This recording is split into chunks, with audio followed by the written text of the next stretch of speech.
Coucou les amis, j'espère que votre semaine s'est très bien déroulée. Bienvenue sur notre canal InfoSelf pour candidat étudiant. Aujourd'hui, nous allons parler des 30 expressions italiennes que nous utilisons régulièrement, couramment, sans s'en rendre compte. Imaginez, vous êtes en train de prendre un café avec un Italien et vous vous rendez compte de ceci. En réalité, vous parlez déjà italien sans le savoir. Oui, sans le savoir, nous utilisons au quotidien des dizaines de mots italiens en français.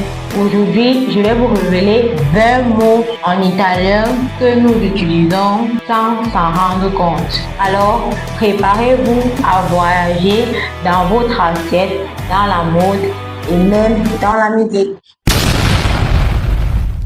Premièrement, dans le secteur de la gastronomie, nous utilisons des expressions italiennes telles que la pizza, la pasta et le risotto.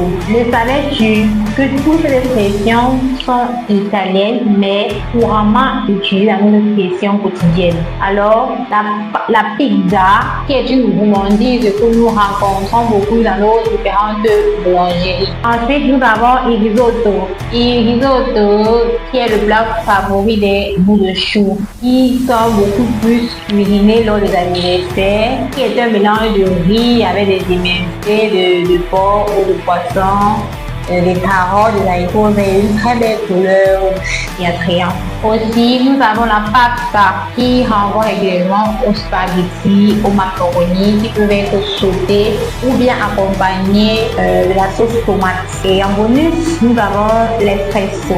L'espresso est un café que nous prenons régulièrement avant d'aller au boulot. Deuxièmement, nous avons le secteur de la mode, avec les expressions telles que ciao bella, ballerine, pantalone.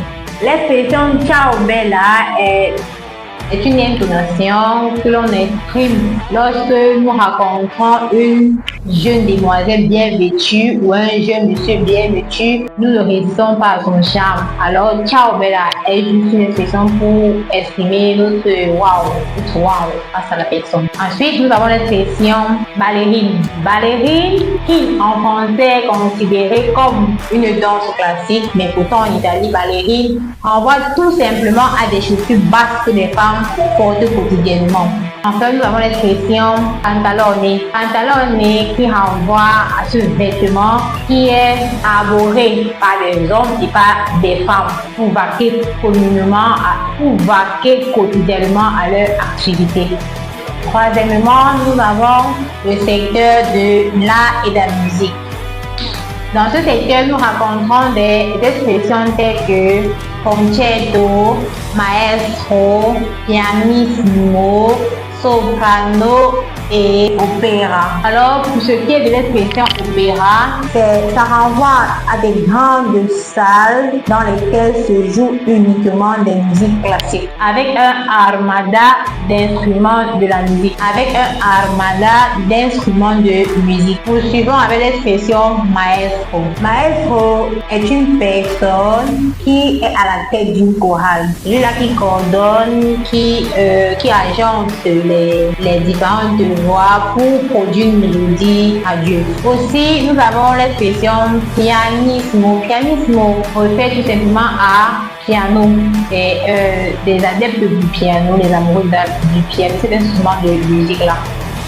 Et pour terminer, nous avons l'expression allegro. Allegro, c'est un style de musique qui appesantit l'âme, qui est douce, une musique très douce, apaisante, reposante, bref, qui parle à l'âme. En quatrième et dernière position, nous avons le secteur du sport et de la vie quotidienne. Ce secteur regorge des expressions telles que calcio, fiasco, bravo et solo.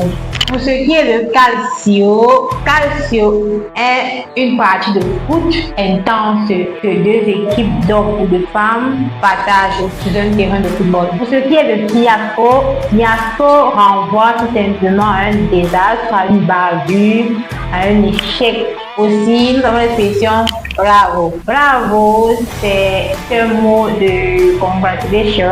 On dirait régulièrement pour encourager nos élèves, nos enfants après un succès. Et pour terminer, nous avons l'expression solo qui renvoie à single, seul. C'est une expression qui exprime la solitude, qui exprime une aventure personnelle intime. Et vous, parmi tous ces mots, lesquels utilisez-vous le plus souvent sans y avoir pensé?